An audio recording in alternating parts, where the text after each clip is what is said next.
എന്ന് നിന്റെ മൊയ്തീൻ എന്ന സിനിമയുടെ സംവിധായകൻ RS വിമലിൽ നിന്നും ഉണ്ടായ മോശം അനുഭവം കഴിഞ്ഞ ദിവസം അനുജ എന്ന യുവതി പങ്കുവച്ചിരുന്നു. സിനിമയിൽ നിന്നുള്ള സ്ത്രീകൾക്ക് മാത്രമല്ല, സിനിമാക്കാരുടെ വീട്ടിൽ ജോലിക്ക് വരുന്ന സ്ത്രീകൾക്ക് നേരെയും ഇത്തരം ചൂഷണ ശ്രമങ്ങൾ നടക്കുന്നു എന്നാണ് അനുജ പറഞ്ഞത്. പീഡനമല്ല, ചൂഷണ ശ്രമം നടത്തി എന്നാണ് വ്യക്തമായി അനുജ പറഞ്ഞത്. വീട്ടിൽ കുറച്ചു ദിവസം ജോലിക്ക് നിന്ന ശേഷം വിമലിൻ്റെ ഭാര്യ തന്നെ പറഞ്ഞു വിട്ടെന്നും ചെറുപ്പക്കാരികൾ അവിടെ നിന്നാൽ ശരിയാകില്ല എന്നവർ പറഞ്ഞതായും അനുജ പറഞ്ഞിരുന്നു. പിന്നീട് വിമൽ തന്നെ ഫോൺ ചെയ്ത് ചെന്നൈയിലേക്ക് പോകാമെന്നും അവിടെ പോയാൽ അഡ്ജസ്റ്റ് ചെയ്താൽ സുഖമായി ജീവിക്കാം എന്നും പറഞ്ഞിരുന്നു. താനത് നിരസിച്ചു എന്നുമാണ് അനുജ പറഞ്ഞിരുന്നത്. എന്നാൽ ആ വിഷയം നമ്മുടെ മുഖ്യധാര ചാനലുകൾ എങ്ങനെ കൈകാര്യം ചെയ്തു എന്നതാണ് ഇപ്പോഴത്തെ വിഷയം. അനുജ ഇന്ന് എഴുതിയ തൻ്റെ ഫേസ്ബുക്ക് പോസ്റ്റുകളിലൂടെ പറയുന്നത് ഇങ്ങനെയാണ്: ഒരു ന്യൂസ് ആകുക എന്ന ലക്ഷ്യം വെച്ചിട്ട് പോസ്റ്റ് ഒന്നും ആയിരുന്നില്ല അത്. എന്നാൽ പിന്നീട് കുറെ ചാനലുകളിൽ നിന്നും കോളുകൾ വന്നിരുന്നു. ഞാൻ എടുത്തു പറഞ്ഞു എനിക്ക് വീഡിയോ എടുത്തൊന്നും പരിചയമില്ല, ശീലമില്ല എന്നും. പിന്നെ പീഡനമോ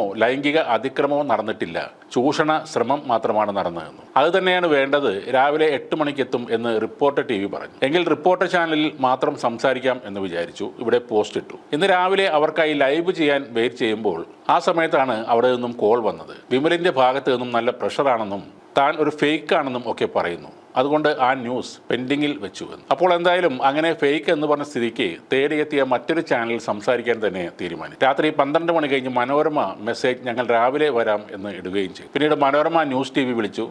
അവർ എത്തി, റിപ്പോർട്ട് എടുത്തുപോയി.